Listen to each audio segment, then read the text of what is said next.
From America's beautiful coastal beaches to the hilltops of mountains far-reaching, or even the gorgeous look of red rock in the desert, to a nice, vibrant day in a buzzing major metropolitan city, Americans are talking, and well, they're working too.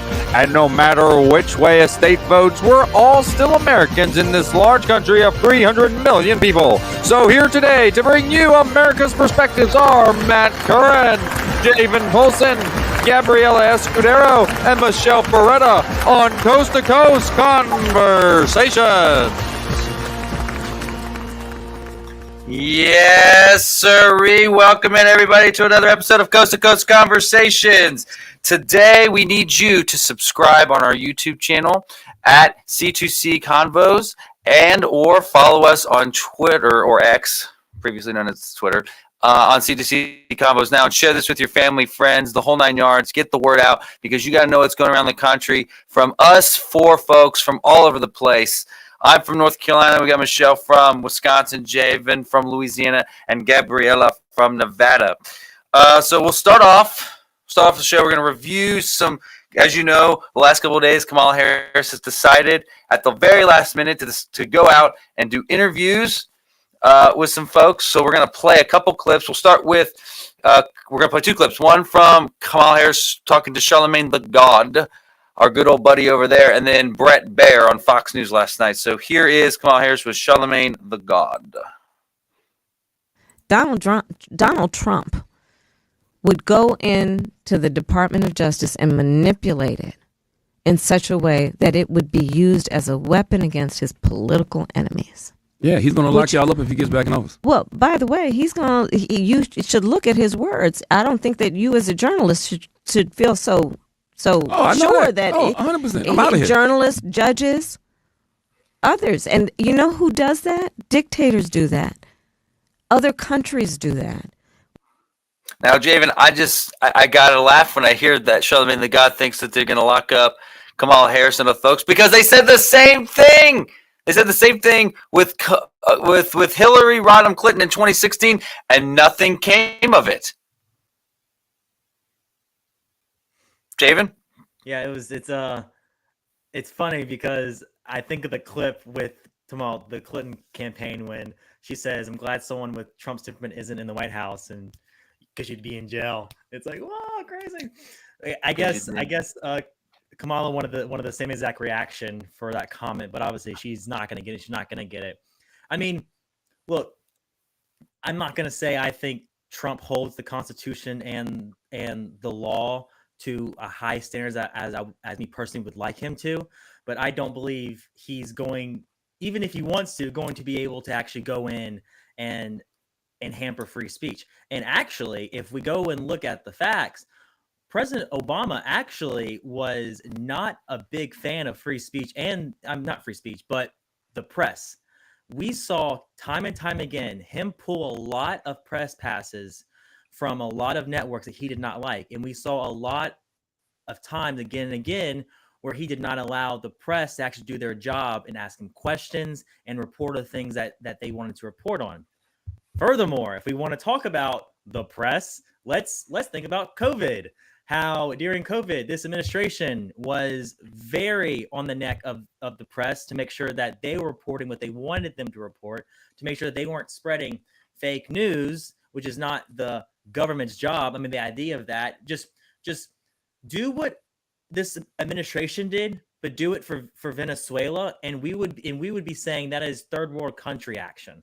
So that's something that I think that we need to remember and keep in perspective that those who point fingers are usually committing the same exact crime. But don't you think it's ironic that they're trying to throw him in jail over a bunch of like trumped up charges, charged 3 years too late, even if you believed in, it takes this long to charge and have a whole thing.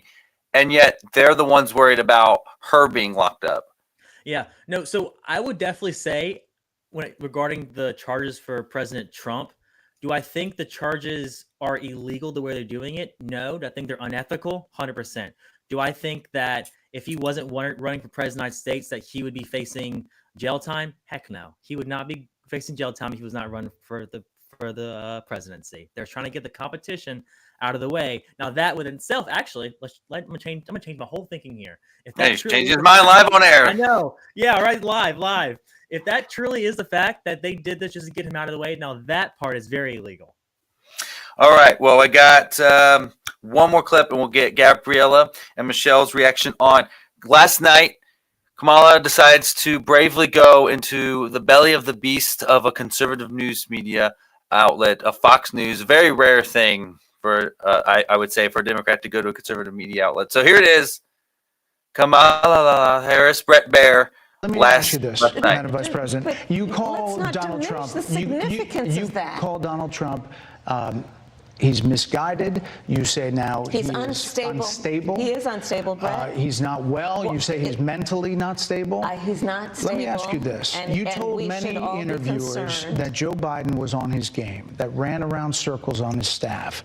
When did you first notice that President Biden's mental faculties appeared diminished? Joe Biden, I have watched from the Oval Office to the Situation Room, and he has the judgment and the experience to do exactly what he has done in making very important decisions on behalf of the American people. There were no concerns raised? Brett, Joe Biden is not on the ballot. I understand. And but Donald Trump But is. you talked about it. And Donald Trump After is. George Clooney said and within a if few you minutes of watch talking to President Donald Biden at a Trump- fundraiser that he thought this was not the same Brett. Joe Biden that we saw on the debate Donald stage. Trump is on the ballot. I understand. You met with him at least once a week for 3.5 years. You didn't have any concerns? I think the American people have a concern about Donald Trump, which is why the people who know him best, including leaders of our national security community, have all spoken out. Even people who worked for him in the Oval Office, worked with him in the Situation Room, and have said he is unfit and dangerous and should never be president of the United States again, including his former vice president, which is why the job was open for him to choose another running mate. So that is a fact. That is a fact. Madam Vice President, two more things. You were asked on 60 Minutes. I know that was a longer clip than usual there, but Gabriella, don't you think it's ironic that her response is, well, Biden's not on the ballot.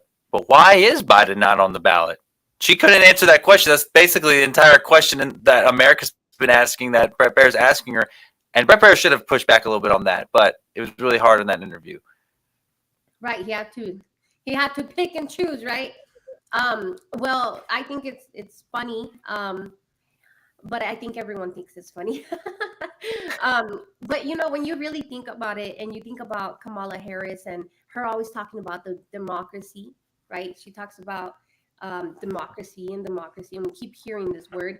But when we understand that people didn't vote for her, but they voted for Joe Biden, and they just took that's not a democracy, right? So it's crazy when you see that. That's scary, because it's like, what else can they manipulate? What else can they just change, right? Because if we would have done something like that, like not we, right? Because I'm not gonna generalize all of us, but if the Republican Party would have done that, it would have been a different story, right? And so I think it's funny, like, haha, like, wow, I can't believe it. Like, it's not surprising, but it's funny. That's what I think about it. What do you think about it? I mean, I think that this was an opportunity for Kamala Harris, and an opportunity way too late, by the way. Like, we got 18 days till the election, and she's just now deciding to go into the belly of the beast. If she should have, day one, as soon as Joe Biden, steps aside, she assumes, she should have done, to me, the Gerald Ford thing. Hi, I understand. I've acknowledged that I've not been elected as the primary person. However, today I ask that you confirm me in your hearts. A very powerful Gerald Ford moment after Richard Nixon set aside. Instead, she doubled down on it, wants to ignore the whole facade and continue on.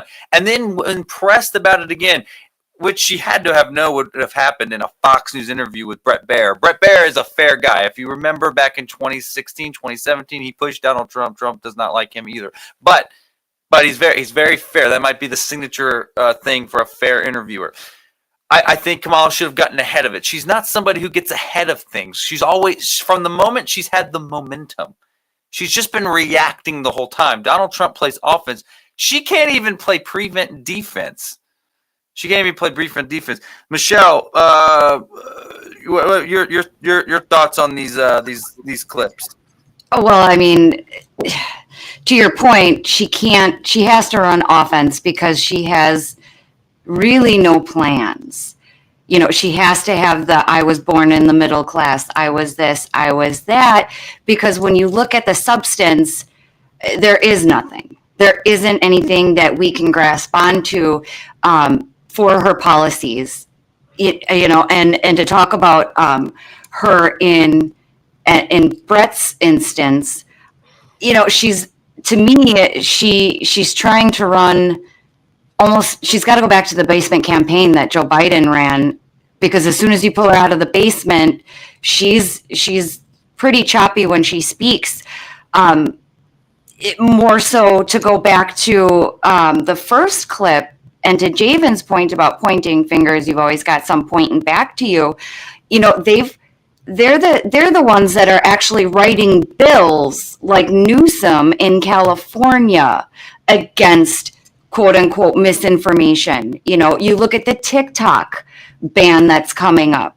So those types of things are happening on their side, and they're producing that sort of bills, that sort of legislature that they're trying to push forth.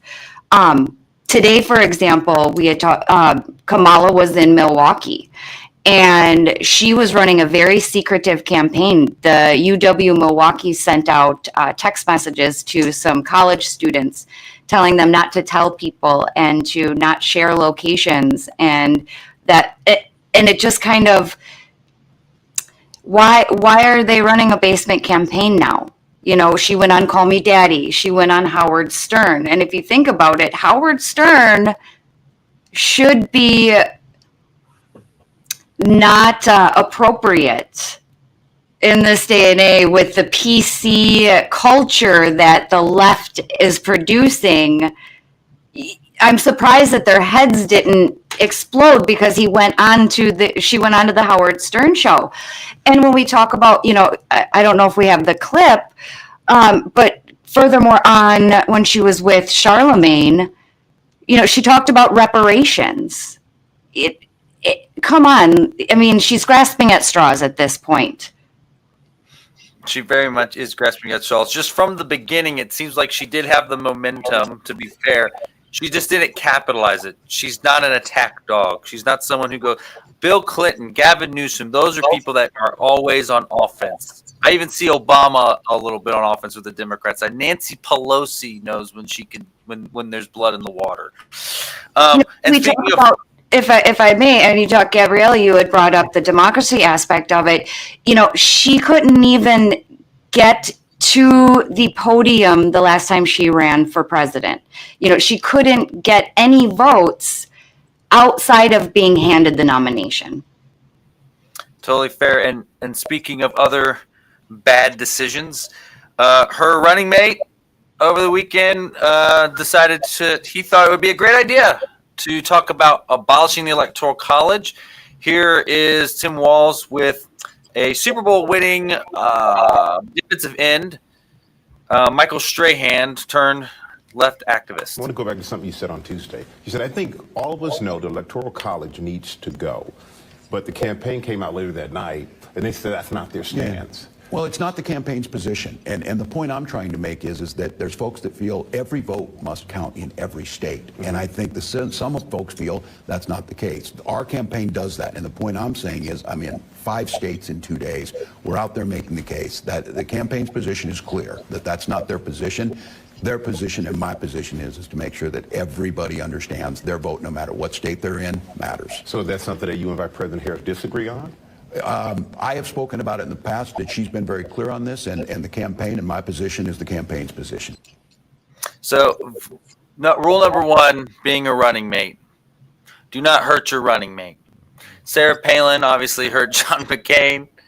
I don't think Paul Ryan hurt Mitt Romney. I don't even think Joe Biden hurt Barack Obama a lot. This is another example of how Tim Walz is already dragging down the ticket. This is not an issue. In the middle of an election, you do not talk about the Electoral College as unfair it is, because even on the left, they do have some people who believe in the Constitution in which that they like it. They don't want to radically change it. They obviously have a wing that wants to radically change it. To me, if just debating the Electoral College piece, if you go back to the old rural versus city thing, that doesn't move me. What moves me is that it fundamentally changed our system of, okay, we have 50 different ways that we do elections. If you wanted to get the feds involved in the elections, you're going to have, to a Republican, I say, you don't want Barack Obama overseeing his reelection. To a Democrat, I say, you don't want Donald Trump overseeing your reelection, because the federal government on a popular vote scenario would have to oversee the election, the Federal Election Commission. Okay. And then if you're like, well, let the states do it. Okay. Well, the states are going to have different rules. They're going to have different voting sites. It's not going to all be equal. Some are going to do voter ID. Some are not. Oregon wants to let 16-year-olds vote. That's constitutional. The Constitution just says at 18, you have a right to vote. That's it. So to me, it's about this idea of local and state governments being able to manage things in their communities, being represented. Javen, what is your reaction, thought to this Electoral College amendment and to Tim Walz comments here? It definitely does not look good for Tim Walz and Kamala Harris, of course. I mean, he's a self-proclaimed national popular vote guy, so that doesn't really bode well for them. I mean, I am big on the Constitution, as I'll say again and again, and the Electoral College is part of that. You try to do that, especially during an election, it just doesn't look good. Kansas tried to do it, and they realized this is not a good idea, so let's probably not try to change how we vote in an election year, because it doesn't look good, especially all this talk about stealing the election, things like that. And to that point, those on the left love to say that Trump is a threat, not even just the left, but Trump is a threat to democracy, et cetera, et cetera. But these are the same people who are trying to go and change the whole election process mid-race. They want to go and change how the Supreme Court is structured, and they want to control and they want the federal government to control how elections are run state by state. So Matt, to your point, this is a state issue. This is not to be touched by the federal government. If anyone tries to even get to that kind of point, that's kind of time we need to raise an eyebrow and say, okay, something's not right here. Let's go back and look at the Constitution again, because this just isn't right. But also, I want to preface, because this whole story goes back to when Tim Walz was at a donor meeting, and he was talking about the Electoral College. He did say at the end that it wasn't realistic. The money that he was requesting was more for the battleground states. So I'm not going to say that he was 100% trying to get this done. He would get, if he could, he'd get it done. But he knows at this point it's not a realistic thing. It's not. And you talk about the 14th Amendment and them trying to get Trump. I mean, what if one state doesn't allow someone like Trump or Joe Biden to get on the ballot, Gabriella? Gabriella, can you hear us? I'm sorry, I couldn't hear you. Can you hear me? Oh, yeah, I can hear you. I'm just saying, what if one of these states in a popular vote scenario were to just unilaterally ban a major candidate like Donald Trump or Joe Biden off a ballot in a popular vote scenario like a Texas or California? Doesn't that kind of help preserve the idea of wanting to keep an electoral college? Yeah, well, first of all, the whole abolishing the electoral college is a little crazy. Second of all, in the middle, not in the middle, at the end of election cycle, like that's crazy, and hurting her. I agree with you guys. And I think it could drastically change. We're talking about the Hispanic vote, right? And how the Hispanic vote could really sway an election. And so when you think about it, a lot of Hispanics are really in the West Coast, right? We're more out here because when you traveled up through Mexico, that's where all of the Hispanics were come through. And so anyways, can it? Maybe it can, right? What do you think? And honestly, though, electoral college, it's not my strongest point, so I don't know. Well, at least, Sean, that's why we're here to help you out, Gabrielle. Michelle, what are your thoughts on that before you lead us into the next discussion? Absolutely not. As somebody in middle America who enjoys the fact that there's not 4 or 5 cities in the country that are the deciding factor of the election. Because when you start to look out, and the whole reason behind the Electoral College is so that it makes it equal for everyone. And Javen, you brought up that great point about the Constitution. I live in a state where, I want my vote, and I want my votes when we go, and actually go into Washington and do that. I want that to matter. And I don't want Chicago or New York or LA or Tampa or wherever it may be, where the population is greater than the 6 million-ish. We have like 5.8 million in the state of Wisconsin. But that's the entire city of Chicago or the entire city of New York. Why should their individual votes matter more than the entire state of Wisconsin? Right. It's the idea that you're representing different economic values in different communities. Correct. I don't see it as, I understand the plight and the populace, one vote, one person, one vote, and how they feel. And it should be the most popular vote because that's how it's done in high school. But this is our country. And No, and I think that's good because when, you don't learn these things in high school and you learn this through school and you don't understand that. That's why the country is suffering, because how do you not know and understand, right? And I can say that because I've been there, how it works, right? I just even said it right now, like I'm not the most strongest point on electoral votes, but I know that we cannot change it. I know that. So anyways, our education needs to step it up. it sure does. Well, Michelle, I'm going to play a clip. Oh, yes. For the Trump asking Elon to be the Secretary of Cost Cutting. I'm going to play the clip, and we'll have Michelle lead us off the next segment here. You've also said that there's a lot of fat in government that you would want to slim down. Fat. So what agencies would you want to shut down? Well, let me have you ask another person that, because I'm going to have Elon Musk. He is dying to do this. You know, he's a great business guy, actually. You think of him for science and rockets, and every time I think he's telling me about a new screw that was developed, he's developed a new screw. Screws are difficult, and it's made out of titanium, and it's so exciting. But you know what? He's a great business guy, and he's a great cost cutter. You've seen that. And he said, I could cut costs without affecting anybody. So he will be in the cabinet? Not in the cabinet. He doesn't want to be in the cabinet. He just wants to be in charge of cost cutting. We'll have a new position, Secretary of Cost Cutting, okay? Elon wants to do that. And we have incredible people. He's running a big business. You know, he can't just say, oh, I think I'll go into the cabinet. You know, other people can. He can't. But Elon's a little bit different in that sense. And besides that, I want him to send the rocket up to Mars. He said, he's made me a promise he'll get to Mars before the end of my administration, which will be long before, hopefully, China or Russia. I created a Space Force. First time that's been done since the Air Force. Air Force was the last. It was 81 years ago. And I did Space Force. And when Biden heard, oh, he laughed. He thought it was so funny. He didn't understand. And we tried to end it. And the military went down on him. You wouldn't believe it.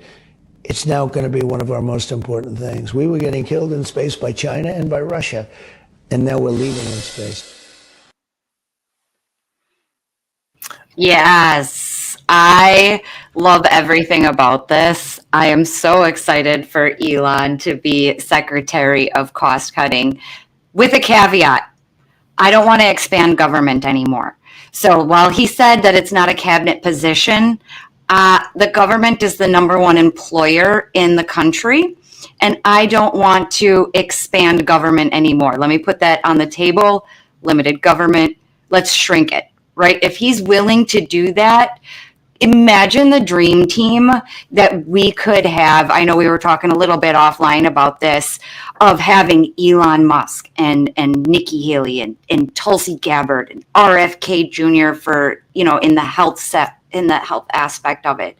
It makes me so excited to do this, and to see Elon want to take this on, because truly, I mean, we all watched history made this week when he grabbed the rocket launcher back on the pad as it was returning. I mean, that is amazing. And we don't have people that dream like that anymore. And those that do dream like that, they're usually shut down and they're told that they can't do it and they're told that they can't do this. And I really think that those people attacking Elon right now, one, because he's hitched his horse to Trump, understandably, that's going to bring out people anyway. But the fact is, I think they're jealous. I think their inner child is screaming to come out and want to be Rocket Man and go to the moon and go to Mars. And I'm excited. Obviously, I've got, I'm a crusher on Elon Musk. He grew on me, much like Tulsi did, but I'm excited for it as long as we don't expand the government with it. I don't know, Javen, you were nodding along. What do you think? No, I mean, yeah, I agree with you. And you just made that thought come to my mind. It's ironic that we're gonna have to add jobs to cut the jobs at the same time. But yeah, that's true. We're gonna have to do that unless Elon can be a one-man show. But I don't know if it works that way. I mean, I'm all for it. I think the government is so inefficient with our taxpayer dollars. A lot of things we can cut, and I mean, he really needs to go into Congress. Congress, the ones that spins like crazy. So if they can have one for the Congress, please, by all means. But I mean, if he wants to start with cost cutting, it's really going to have to start with the administrative state. But that's going to be very hard because presidents don't like to cut their power, no matter how conservative we've had a president. I haven't seen one that's willing to cut their power. Now, we'll say Trump did do a very good job in cutting regulations when it came to administrative stuff. I think his rule was one new regulation, he cut two more at the same time, which was a great plan to have. I think Elon's the best guy to do it. I love Tesla. I'll say I am a proud shareholder in Tesla because I don't have it because of the cars. I have it because of the possibilities of what Elon can do. I look forward to what he can do with SpaceX. I think Elon's on track to be the next trillionaire in this world, and I believe he's going to accomplish that through SpaceX and especially through astro mining, which I'm not going to nerd out about it, but there's a lot of potential there. So I look forward to it, and I think if we actually go through with this, it's going to be a very, very good thing to have with Elon and Trump just teaming together to cut costs and give our money back to the American people.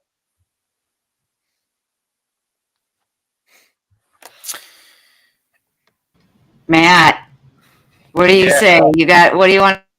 I think it's crazy. I love the idea of it. I think that, it's an accomplishment. Like what you said, Michelle, I literally felt the passion coming through you because it's so true. Like people won't, when they see someone doing something in life, that they might want to do, or they might want to, whatever, because they don't understand their purpose. They're so stuck on that. And that's the political game, right? Like, we're not going to pass this because we're not going to get the credit for it or whatever. And so it's like, that's petty and that's sad because we're supposed to work together. And anyways, with the whole Elon thing, I agree. I mean, we need some wise counsel, we need wise counsel. And then also, I think that he is on track to do great things. I'm very appreciative for all the things that he stood up to do. He's different, wild, crazy, again, personality wise, but what are they bringing to our country? And is it making our lives better? Because if it's making our lives better, count me in. If it's going to protect us from China, please, and Russia, and we're going to get ahead, and I want to know what's in your mind. I want to give you the credit. Let's throw a ceremony and a party for you, please. Like, you know what I mean? But anyways, I'm all in for Elon being our new cost cutter. Well, I'll say this. I think just over the Trump era compared to what it was before 16, we've gotten rid of the stigma. This interview just showed we got rid of the stigma as businessmen being in government being a bad thing. So you look at Trump and Elon, they're big business people. They've got some celeb stuff to them prior to coming in, and Elon before coming in. But people look up to them. Even liberals are buying their Teslas, okay? So them coming in with a business mind, Americans and particularly men in the workforce, love that. They like that. Our deficit is $2.2 trillion. Over the last 4 years, the Biden-Harris administration has spent an extra $8 trillion on top of that 2.2 deficit every year. That is nearly $16 trillion in spend. That is a lot of money to spend. And some of that, to be fair, is probably from the CARES Act being released late from COVID and all that stuff. But still, this idea of cost cutting, we need something to get us back to a surplus, a balanced budget. We need to have healthy conversations doing it. I like that Trump's doing it, but here's the dirty little secret that since Trump did this late and we've got all this other chaos, if they are able to get a secretary of cost cutting or get Elon in there, we haven't talked enough about it because we've had a lot of crazy stuff this cycle, but this will be Trump's second final lame duck term. What happens to a second termer? They're more bullish. And if he starts cost cutting in a more bullish way, now he wants to preserve legacy and stuff, so there'll be a little bit of that, especially the first 2 years. But if the Democrats were to sweep a midterm, what is Trump going to do? Some military stuff, cut. So I like the idea because it in a bullish second term, it leans in the direction I like. Michelle, I'll let you finish. Yeah, let me add to kind of bring it full circle to the beginning of our show when we talked about free speech and we talked about those. Look at what would happen, if Trump doesn't get elected to Elon and what they're doing to X and what they're trying to do to getting him to with his First Amendment and his First Amendment speeches. Words are difficult all of a sudden. You guys get what I'm saying, but that was all I wanted to end with was, going how it makes a great point about how free speech and what they want to do to X if he doesn't get in. Well, keeping with the program here, the next thing, we're going to have Gabrielle lead us. We'll play these ads back to back, and then Gabrielle will lead us through these latest ads from both Kamala and Trump. So we'll start with the first one. I'm a man, man.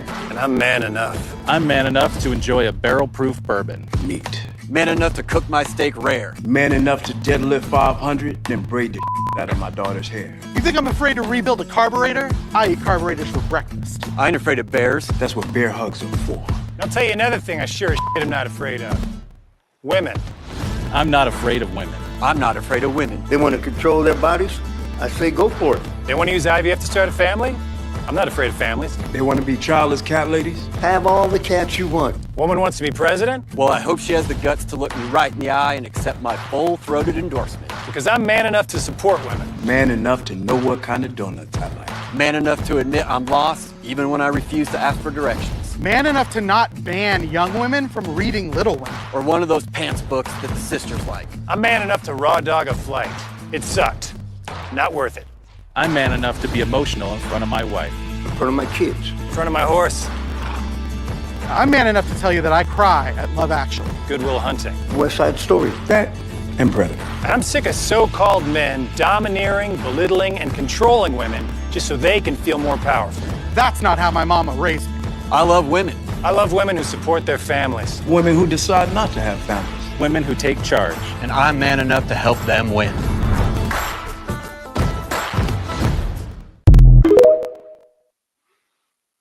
All right, now I will play the He Trump murdered ad. a father of 3, sentenced to life in prison. Kamala Harris pushed to use tax dollars to pay for his sex change. I made sure that they changed the policy so that every transgender inmate would have access. It sounds insane because it is insane. Kamala was the first to help pay for a prisoner's sex change. The power that I had, I used it in a way that was about pushing for the movement, frankly, and the agenda. Kamala's agenda is they, them, not you. I'm Donald J. Trump, and I approve this message.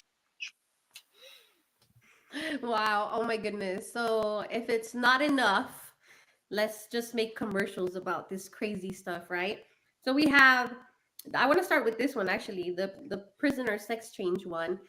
I think it's insane. I think it's kind of funny, but not funny because we shouldn't be using these things to be funny. You know what I mean? But I really want to get your guys' opinions first. I want to see what you guys have to say.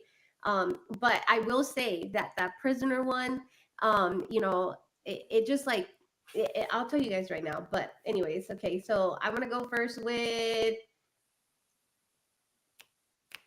Let's go with Matt. Matt, I want to know what you have to say. Sure, I'll start with just comparing the ads. This race is obviously coming down to a gender gap on both sides. Trump's trying to get more women, and Kamala's trying to get more men. The question when you look at these ads back to back, who spoke to the other side better? I don't think that men ad, like I'm man enough to do that, to talk to my horse emotionally. I don't know anyone who is man enough to or to not talk to a horse with emotion. That doesn't move me anywhere. But the women piece on the sports side and the they them, that right there, I think that knocks the nail on the head. I think, and look, Trump, okay, you talk about 2012 and a binder full of women. Trump was in a town hall full of women. He did an entire town hall with just women. So he beat Mitt Romney in 2012, just to throw that out there.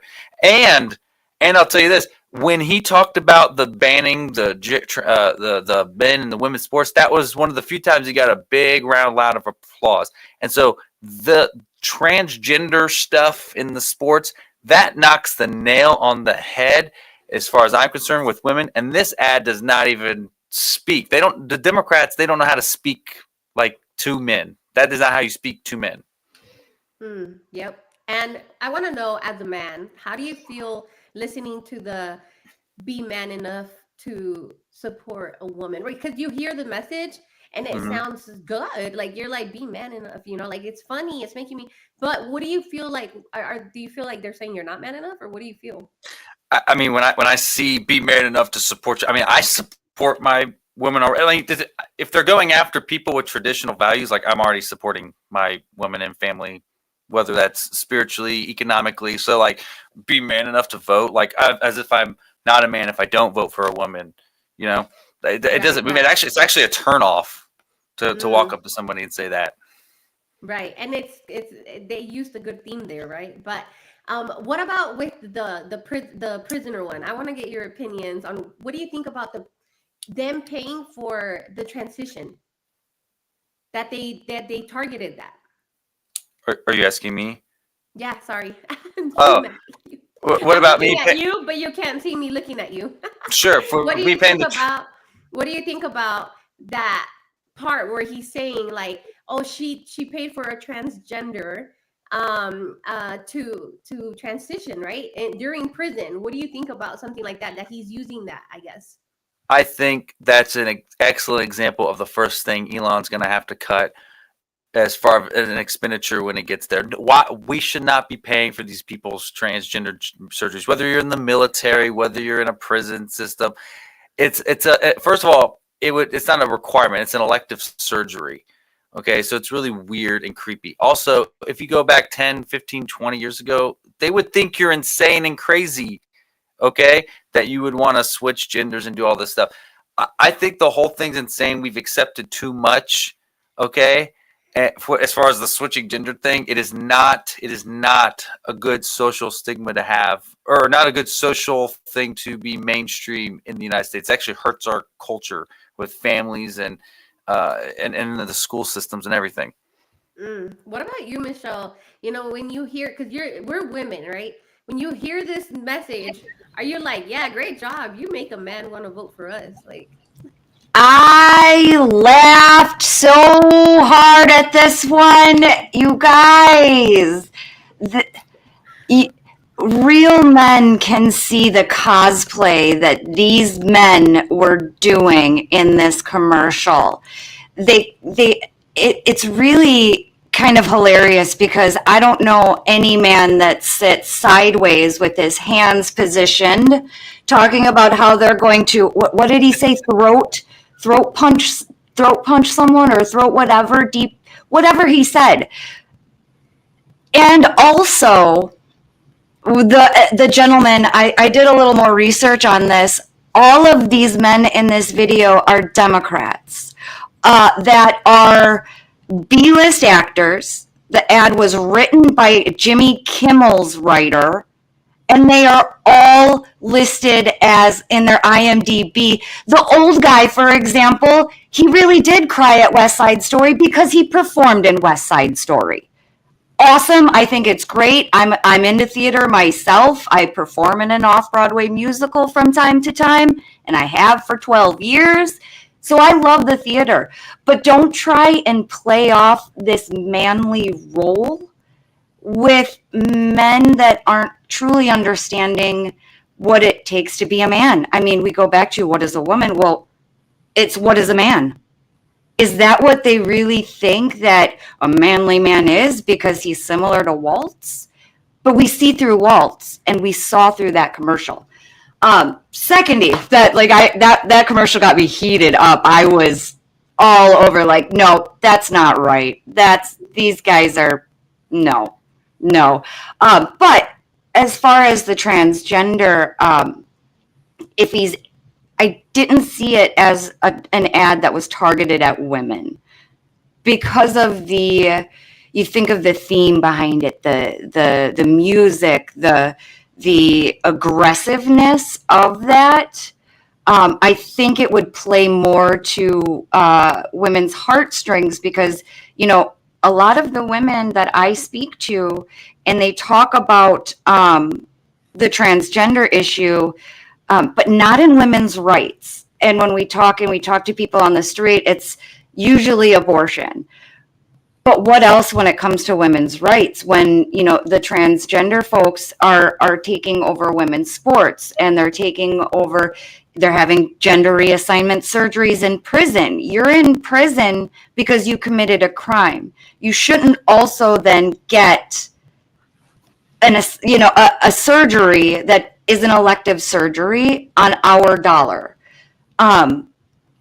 So for that being said, if he wanted to appeal more to the women that way in that ad, I think a softer take on it. It's a huge issue to protect us girls, us women, and the younger women as well. I've got 2 girls myself, but to be able to protect them for the future from males that are cosplaying as women, and it stinks because you go back to the news article a week ago, 2 weeks ago, that they're aggressive and they're becoming more aggressive with some of the violence as well that they're coming forth with. And I'm not saying all, because I have friends, I'm not saying everyone. There's always bad people in the group, but I think more mental health resources is what we should really be focusing on with those types of folks. Now, listen, I have a cousin who is transgender, and he is pregnant with his boyfriend. So he understands. I know, Matt, I see your face. He understands that he's a woman. He's a female by gender. And when we talk about it, he doesn't get upset when we slip up and when we, sometimes call him by her real name. But he chooses to live his lifestyle that way with the understanding that he's not really a man. He understands he's a woman, and I respect him for that. And he doesn't, so seeing both sides of it, I don't know. I think it was too aggressive for me on the second one, but really that got me heated on the man. What is a man? You cosplayers. Right. Yeah. No, it's so true. What about Javen? What did you think about it? I mean, I think the first ad was talking to me, because when I see a family, I get terrified. When I see a woman, I get petrified. I mean, I squirm. I mean, it's scary. No, I mean, I have no problem. I think most people have no problem voting. I'm not saying most people, but people that I'm sure myself herself would have no problem voting for a woman for president of the United States. It has to be the right woman. And the fact that they think telling people, to Matt's point, telling people it's okay to vote for a woman, especially if I'm really that deep into it, I'm not voting for a woman, it won't make me want to vote for a woman. It makes me want to not vote for her even more, because you're telling me to be a man, I have to vote for a woman. And they're the side that wants to get away from identity politics, but at the same time, they're doing female, hey, white dudes, hey, black men, we'll give you $20,000 to start a business only because I saw I wasn't polling very well with black men.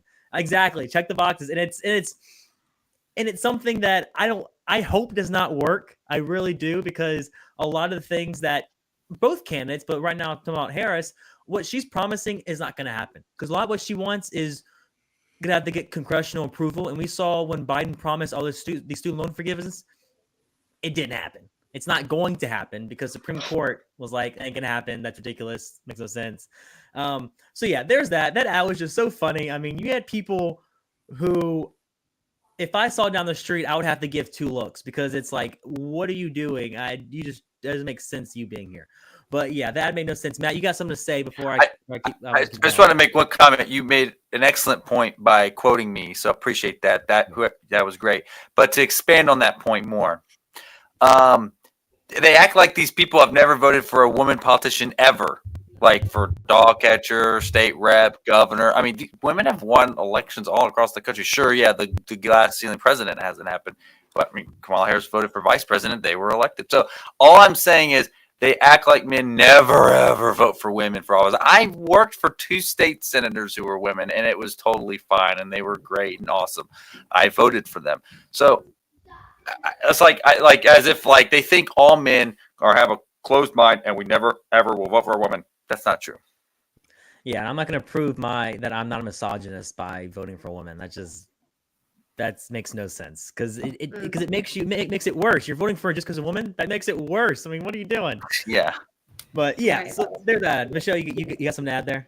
It goes back to, when Biden said, "You're not black if you don't vote for me." Yes.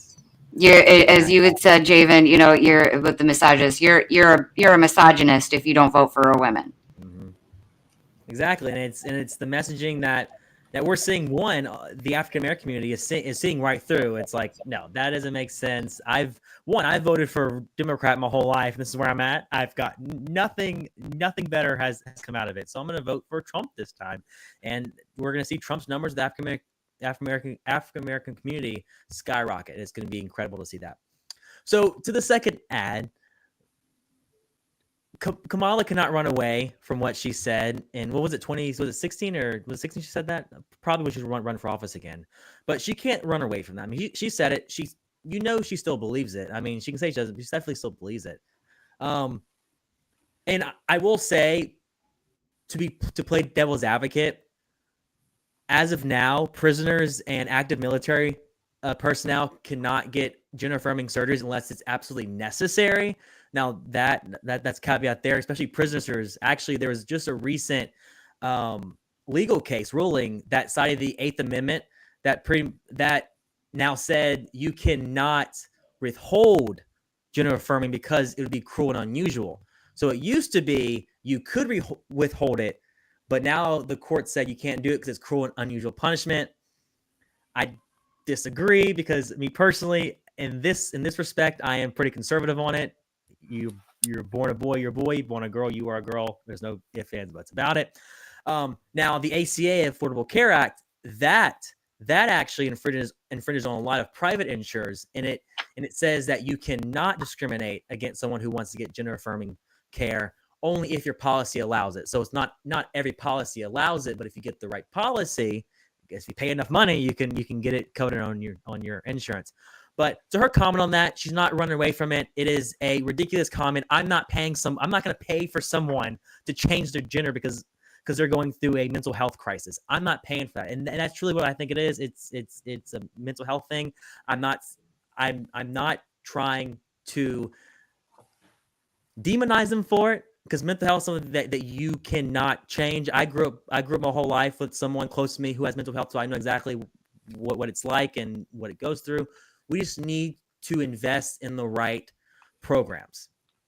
Automatically saying, okay, so you want this? Okay, then we'll give it to you. No, why don't we talk a little bit about it? And I'm going to go on a little quick tangent here. California and their law saying that teachers don't have to inform parents about if their child is questioning their sexuality and wants to go through a sex change. Keep it to yourselves. No.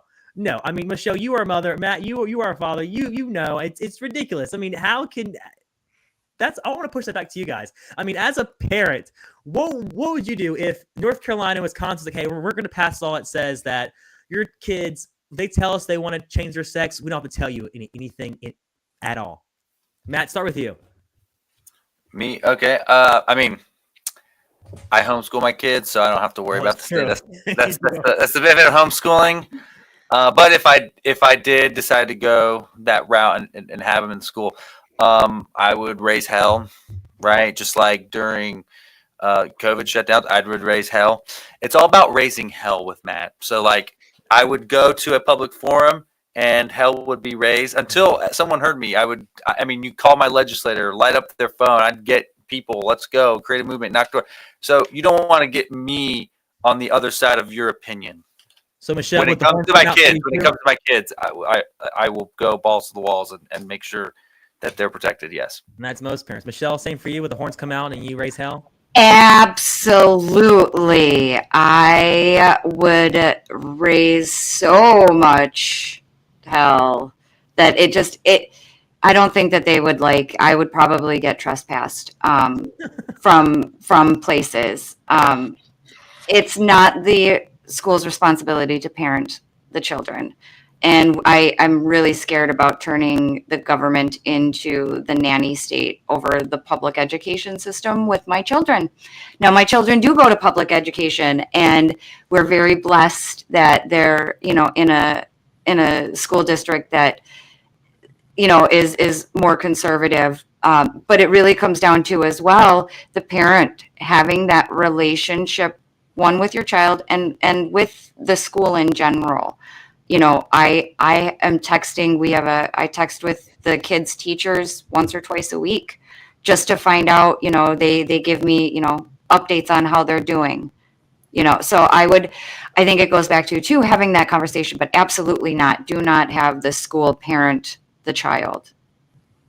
So it's safe to say that you two would probably end up on the domestic watch list for terrorists like they did with COVID for the parents. That's probably already, yeah. She's a nicer mom than I am. Dad, maybe she wouldn't raise hell. I don't know.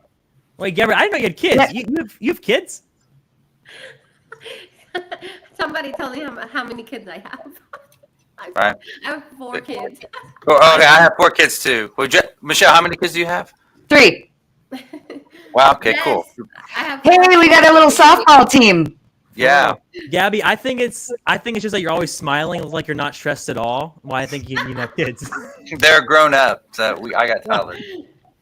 You guys don't hear me, but I'm like, keep it down. That's where all these wrinkles and grays come from. No, of course, definitely. I mean, I also homeschool. I homeschool my 4 kids, and that's why I homeschool, man. Because I agree with Michelle. I was like, listen, it's nobody's responsibility. It's my responsibility. As a mother, I have to step up. If you're listening to this and you're a parent, I know it's not easy. I know it's not easy. Sorry, they're making noise upstairs. Go ahead. It's so worth it. It's so worth it right now.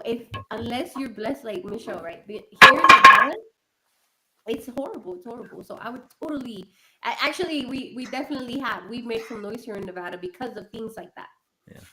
So I guess I'm the only one without kids. I guess I got to get to work one of these days.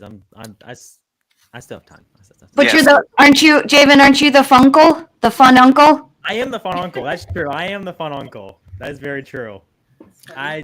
Kids love me. Kids love me. What can I say? Speaking of love, now we know who's gonna watch them, right? Oh. But no, yeah, guys, it's amazing. I think that these ads were, first of all, I agree with you, Matt. The horse, man enough to look at my horse or whatever. Okay, at least he made me giggle. And then also the whole sex identity, right? We see that coming out. oh, it's not a woman or it's not a whatever. But they're the ones that have been pushing that, and I totally agree with you on that. And then also like getting involved with and building a relationship with your students, or excuse me, your children and the teachers, super important, y'all. Super important, because things like this are happening, and because we don't get involved, because people believe we shouldn't get involved. This is why things happen, because we say, hey, let's just, let it go. We see it happening in California. Javen just spoke about it, right? What are they letting? What's happening in California? I was born in California. I am so glad I'm not in California, because that I don't even think I would live there anymore. I seriously, I'm asking my uncles. I'm like, what are you guys still doing there? Like, what are you guys still doing there? But anyways, you think about that you're like, oh, my state would never wait until they go to your state and they start to multiply, right? And that's what happens. And so anyways, it's just with the whole ads, I thought the second one as well, the transgender one, I didn't really, I don't know, I thought it was a little bit like the message wasn't clear, I guess. Yeah. Now I'll say, I'll turn it back over to you guys though. Well, I was going to agree with everything you said, Gabrielle. I mean, you made some good points, and you're speaking about how California, and we both talk about this, how they're passing these laws and spending money in the wrong places. This is a great transition. But before we do that, we'll remind everyone to follow us on X and on YouTube. Subscribe. We're on with Gabriella, Michelle, Matt, and Javen. Now, to Gabriella's point, talking about states that just spend money in the incorrect way, we're going to shift to New York City. They're going to have a big event coming up on October 22nd. You'll never guess who is going there. I know, like who? That's the first time New York ever got a round of applause, truthfully. But you'd be surprised who's going there. Republican candidate Donald J. Trump. He believes he can flip New York. And hey, anything's possible. I mean, the Cubs won a Super Bowl before, right? Anything's possible. I truly believe it. Now, to this point, at the same time, we have a lot of them people on social media, especially TikTok, that they're advocating and telling people to buy tickets, but don't show up. This happened in New York. It worked pretty well. Gabriella, do you think this is actually going to work? Do you think all these people who buy tickets and they don't show up, do you think Trump is going to be speaking to an empty crowd? Absolutely not. Oh my goodness. I've been there live at his rallies. We've seen New York show up. Honestly, we've seen it show up. And when Trump shows up, people show up. I don't care if it's good or bad. People show up. There's never an empty space with Trump. Like it's not going to be empty. I don't believe it. Yeah. Now, I just realized I said the Cubs won the Super Bowl. Obviously, that's not what I meant to say. Correct. I am definitely not a sports guy. The Cubs definitely won the World Series. Hey, LSU can still win the playoffs. There you go. That's realistic. That's going to happen, and we're going to see it happen this year, even without Joe Burrow or Dayton Daniels. Now, Michelle, Trump thinks he can still win New York. What does he need to talk about on the 27th to have that possibility? What does he need to focus on? So first of all, go sports balls and local sports teams, because I laugh so hard. I also don't follow sports. So when you said Cubs in the Super Bowl, I immediately felt that through my heart, because that sounds like something I would say. And I thought you were trying to make a joke. But when it comes to New York and what he needs to say, immigration. I think he needs to hit that hard in the bigger cities, in the lack of border policies brought forth by this administration. Only a handful of apartment complexes now have come out as being taken over by Venezuelan gangs. New York, I'm sure, is just the same. We talk about the hotels that are being overrun. You talk about the violence and the revolving door jail system that they have in play there, where, small misdemeanors are get yourself a ticket and walk away. And I think New Yorkers are fed up with it. A lot of them, we look back at the New York migration out of New York during COVID, right? Everybody was talking about how people were moving out of the city and their numbers are not growing, their numbers are shrinking. And we had talked a couple episodes back about how, your boy Cuomo is even coming around. I really do think that Trump has a shot if his messaging focuses on the policies that they have put forth that have put us in jeopardy, that have put less money in our pockets. I know the average New Yorker is not making the same as they used to, and the inflation keeps going up. Their high rises keep going up. Even here in the Midwest, they keep going up. We here in the Midwest, a 1-bedroom apartment is $1,500. I couldn't imagine what a small little, 400-foot studio efficiency is going for in New York City right now. But I think him talking on those types of topics are really going to resonate with New Yorkers most. Yeah, I mean, you're right. We saw earlier all of these liberal states want to say open the border, let people come in. But as soon as they start coming to your state, remember Ron DeSantis, I hate to use people for politics, but he had to do it. And it shed light that they're going to come in influx. They're going to take over your cities. And now people in New York are saying, okay, we don't want them here. We don't want to pay them $1,000 a week to live here. We don't want to shut down our schools to let them have somewhere to sleep. We still have to do our day by day. And we're not saying we don't want them here, but they need to come in a legal pathway. And if we're going to bring them here, have a plan for them. There's no plan for these people. And most of these people, when they come in, their intent is not to cause chaos. But I mean, when you're sitting in a room bored and hungry, you're probably going to do whatever it takes to get food and to get out of that situation. So by no means would I blame these immigrants whatsoever for it. It's the system is the reason. It's the system a lot of times. This is a lot of times. That's the problem a lot of times.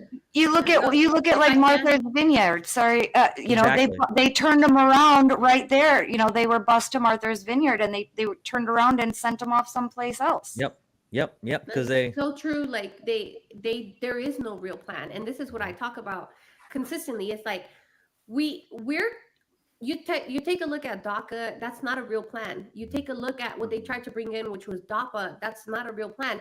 Anything that you have to like reapply for and all that, that's not a real plan. That is a Band-Aid over it. And that's just to keep us shut. And I say us as in the Latinos, the people coming from different countries, or, but it at one point was known as more of the Latino community.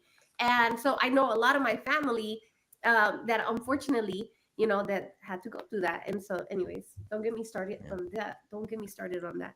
No, but I mean, you probably have the best expertise on this, but I mean, Matt, you're Matt. New York is bluer than the ocean before a BP oil spill. So if you're working for President Trump's campaign, you're his campaign manager, what's going through your head when you say, Mr. President, let's go to New York? Why are you going there? What's your thinking? I'm going there because a lot of folks from the New York State still identify that they're from New York State, but they've moved down south, Javen, down to North Carolina, down to Georgia. They're migrating even over to Pennsylvania. I was recently up in Pennsylvania, north of the Philly area. There's people that commute way up there in the northeastern part of Pennsylvania, and they commute over to New York City. Our commute. New York is the largest media market, so you're hitting people from all different angles, and not to mention the date, right? A week or a few days or whatever it is before the election. It is your rallies have become they're not. I won't say they're not exciting, but they're not like the 2016 Magic. It's new and refreshing. It's kind of getting old. So when you do a New York City rally like this, it sort of juices up your base a little bit more. It's going to be nationalized. You're like, whoa, he's going to New York. Woo! This is a great. So it sort of gets you a little bit more re-energized, right? If you don't follow politics closely, you might think New York's in play. Whoa, right? So it to me, it nationalizes a rally. You hit different markets. There's people like Trump. He's proud to be from New York, but he migrated to Florida.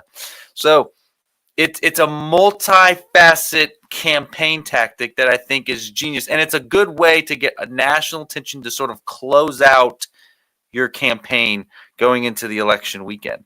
All right. One more question for you on this topic. On a scale from 1 to 10, you are the head of the Secret Service. Where's your heart rate right now going into New York?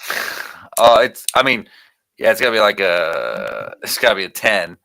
I mean, you've already got Iran or Iraq, whatever, one of the terrorist groups trying to take him out because Trump took out Soleimani. You're already not trying to have him do outdoor rallies. You've got the plexiglass shield thing when he's outside. So we'll see how it goes. It's sad that the Republicans, we have to not only hope our candidate wins, but we have to hope that he lives at the same time. It shouldn't be that way. Let me tell you, his agents do not play. I try to get my pic. I try to get a video and they move my phone. I'm like, oh, they're not playing. They're like, move your hands, move. Wow. So Gabriella trying to assault the president. Okay. Should have done some more vetting before the show, but it's all good. Hilarious. All right, Javen. We're gonna go over to our last segment, but before I do, subscribe on YouTube at C2C Convos or follow us on X at C2C Convos, and feel free to spread the message. We do this every Thursday, 8 p.m. We're launching more shows on our network as we get going and continue to make sort of momentum in what we're building here at Coast to Coast. But how we always end our show is on Rant and Rave. That's right, Rant and Raves. We'll start it off with Mr. Gabriel, or not Mr. That's Mrs. Gabriella. See, who paid for that, Gabriella? He's trying to change my sexual identity today. All right, we'll start with they, them. Gabriella. All right, my rant for the week, y'all. Can you believe Nevada is not happy with a 6-month abortion plan, right? Like you're allowed to get an abortion up to 6 months. No, we want to go up to 9 months. So we want to do this. We want to do that. This is ridiculous. I think it's sad. One of the things that we're doing out here right now is we're actually working really hard to come against this. If you live in Nevada, people share it because we want people to answer no on question 6. So my rant is, how could you think that?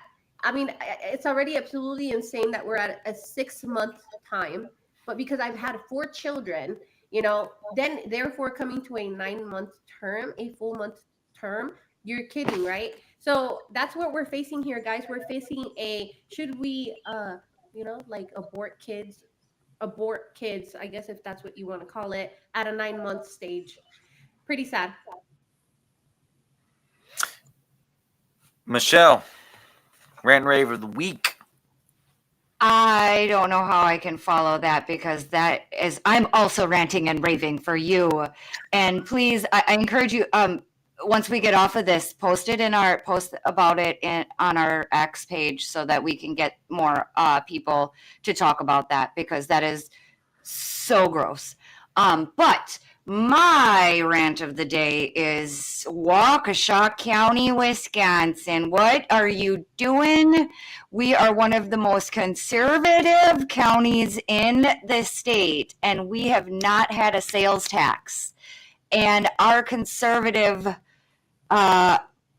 folks in the county have decided that they are going to implement a 0.5% sales tax. Now, I get it, it's a 0.5%, right? What is it? 10 cents on $2, whatever it may be. But the reasoning behind it was going to lower our property taxes in order to pay for also the different departments for our police departments and things like that. So it doesn't make sense to me how an increase of a sales tax is going to lower our property taxes to pay for our sheriff's department. It really seems like we're robbing Peter to pay Paul. And I don't think I think taxation is theft anyway. So that's my rant. Yeah, Michelle. Yeah, we're going through a little tax reform too in Louisiana. I'm a big salesperson guy. I mean, sales tax. I'm all for sales tax. If I'm not paying property tax or if I'm paying no income tax, no property tax, I'm okay with sales tax. I prefer no tax, but you can control what you consume. So my rave changed. It was we were talking about the great returns on stock market this past week. The stock market's doing phenomenal. I love it. I love stock market. But we had even better news come out today, confirmed today. The Middle East conflict has totally changed. A win for Israel, a win for peace, hopefully. The leader of Hamas has been killed. Israel killed him. He's done. So the question now laid at Bibi Netanyahu's feet is, what do you do now? Do you stop and say, okay, we got him, we're going to stop? Or do you keep going and just go relentlessly until Hamas is eradicated altogether? My opinion on it, I'm going to save it. I'm going to save it for next week to see what happens. But I'm hoping that this is a closer resolution, and that the Israel people are going to finally have some peace for a long, long war that they've been fighting. And I'll close out with my rant and rave. But before I forget, we have 18 days until the election. Go early vote. Get your vote done. Bank it as early as you can. You never know what's going to happen. My rant and rave is the gender gap in politics is beyond the United States. Recent poll came out of Germany. Men are 30% more likely, especially young men between ages 18 and 30, to identify as conservatives than their women counterparts. This is a significant change from when they took the poll 10 years ago. Women have dropped 20% into being more identifying liberal than the men. So it's really the women pulling away, but the men are creeped up 10% more. And women in Germany are 72% of them identify with woke issues, while 56% of men are against the woke issues in Germany. We're talking about Germany. So to me, this is not just a United States thing. This is sort of I won't even say the world, but just the Western society, Western civilization as a whole. And so in the West, we have to sort of figure out what is a good balance between what do men need to do to be real men and lead the country, lead the West back to a more stable place. And how can we balance that out with reasonable feminism? And feminism is not it's a bad word. It's when it becomes feminazism. So how can we get back to a good place where we sort of coexist? I mean, we do coexist, but you know what I mean, where we're not keep drifting apart. So, 18 days to election. Go get out and vote. We'll be here next Thursday, 8 p.m. Share it with your friends, family, kids if you got them. And follow us on X, YouTube, C2C Conversations. We appreciate you guys joining us this evening, and we will see y'all soon. Sorry, I'm trying to get the last intro song here. Y'all have a blessed evening.